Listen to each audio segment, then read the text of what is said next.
చెప్పానా నీళ్లు తాగితే కాస్త తేరుకుంటావని?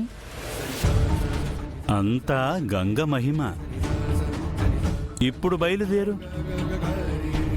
నువ్వు కాపాడబోయే జీవితమే నీకు జీవనగమనమవుతుంది.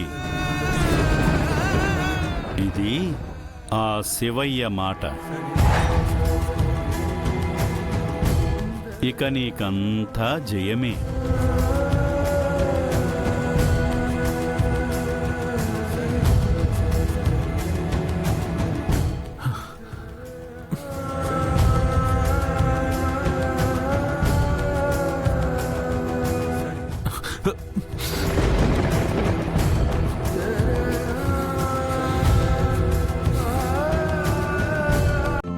ఈ రోజే డౌన్లోడ్ చేయండి. మీ ఫేవరెట్ షోస్ చూడండి.